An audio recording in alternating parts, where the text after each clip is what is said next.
Assalamualaikum warahmatullahi wabarakatuh. Waalaikumsalam warahmatullahi wabarakatuh.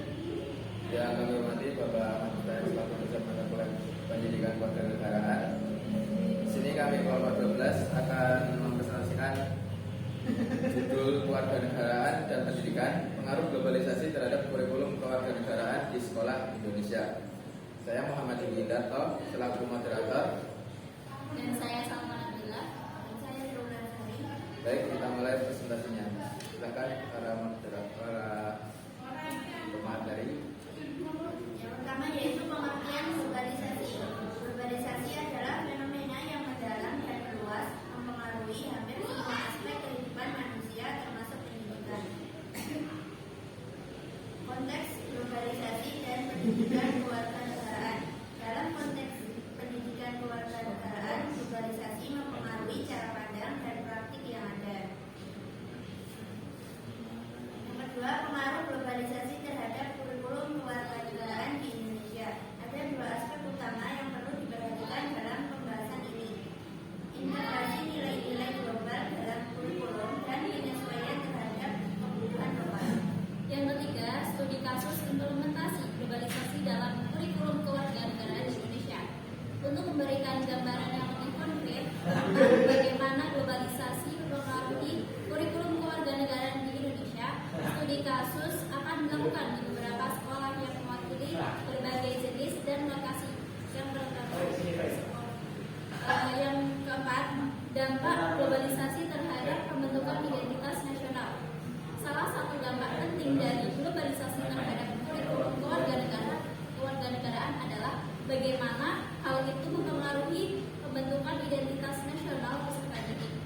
Globalisasi dapat memberikan wawasan yang lebih luas tentang berbagai budaya dan masyarakat, tetapi juga dapat menimbulkan tantangan dalam mempertahankan identitas kebangsaan yang kuat. Kesimpulan, globalisasi telah menjadi kekuatan transformasial yang mendalam dalam berbagai aspek kehidupan dan pendidikan kewarganegaraan, tidak terkecuali dari pengaruh tersebut. Sebagai fenomena yang mencakup pertukaran ide, informasi, dan budaya secara luas, globalisasi menuntut adanya adaptasi dalam sistem pendidikan untuk memenuhi tantangan dan peluang yang dihadirkannya. Baik, itu tadi presentasi dari kelompok 12. Adakah sanggahan? Nama Karamita Maudasita dan 143 izin menyanggah. Banyak penelitian menunjukkan bahwa penggunaan media sosial dapat meningkatkan risiko depresi dan kecemasan, terutama di kalangan remaja. Meskipun ada yang berpendapat bahwa media sosial dapat membantu individu terhubung, kenyataannya interaksi yang terjadi di dunia maya seringkali tidak sebanding dengan interaksi langsung. Penelitian oleh Twin pada 2018 menunjukkan bahwa penggunaan media sosial yang berlebihan berkorelasi dengan peningkatan gejala depresi. Menanggapi, yaitu meskipun ada penelitian yang menunjukkan bahwa penggunaan media sosial dapat meningkatkan risiko depresi dan kecemasan, penting untuk diingat bahwa dampak ini tidak berlaku untuk semua orang. Banyak individu yang merasa lebih terhubung dan didukung melalui platform tersebut. Penelitian oleh Frisan dan Egelman menunjukkan bahwa penggunaan media sosial yang positif dapat berkontribusi pada peningkatan kesejahteraan emosional, terutama ketika digunakan untuk terhubung dengan teman dan keluarga. Nama saya Ika Dia Mawarni, NIM 128, izin menyangga. Media sosial seringkali menjadi tempat perbandingan sosial yang tidak sehat. Pengguna cenderung membandingkan kehidupan mereka dengan kehidupan ideal yang dipamerkan oleh orang lain di platform tersebut. Hal ini dapat menyebabkan perasaan tidak puas dan rendah diri.